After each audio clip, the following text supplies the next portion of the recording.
As you know, today we're here debating the telecommunications industry and the regulatory authority.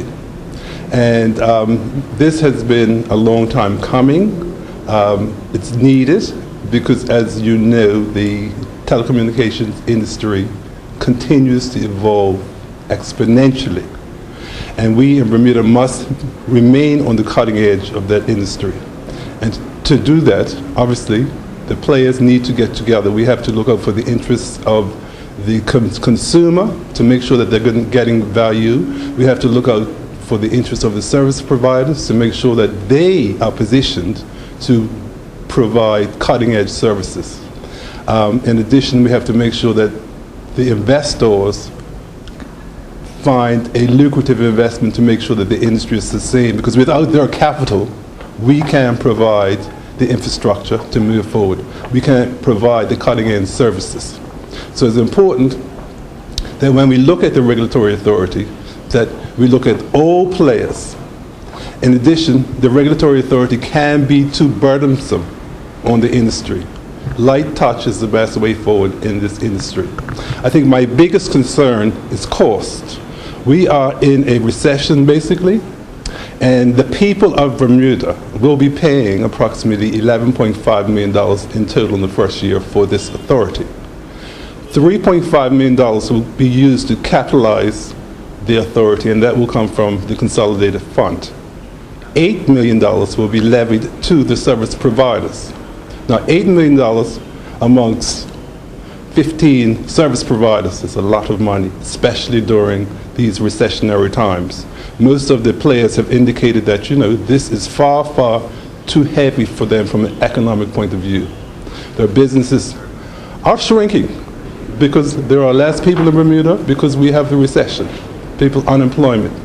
With the new bundled services, the basket of services, what we're going to find is that players are coming together under one banner. And under one banner, what I mean is, instead of having three companies with three separate groups of employees providing services, you're going to have one company that will rationalize the number of employees used to deliver a bundled service.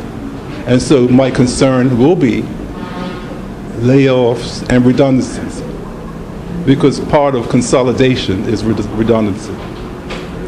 The other issue is that most of this industry is being run and controlled by foreign capital.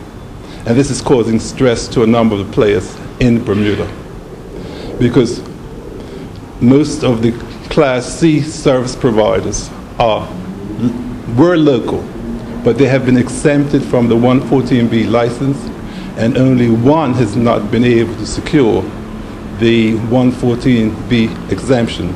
So they don't have access to capital. So if you're going to do well in this industry, you need a partner that has deep pockets.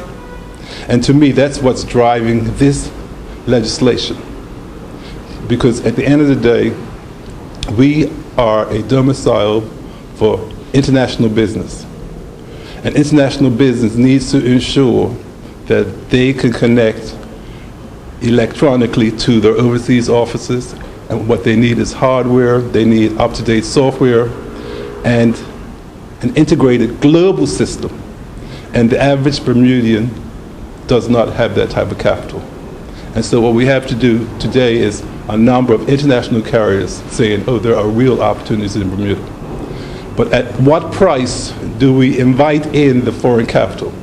The price, to me, should never, ever compromise those Bermudians who want to enter the industry and be a player. And if we have an uneven playing field in regards to access to capital, then our Bermudians who weren't able to secure a 115B license, they will be competitively disadvantaged.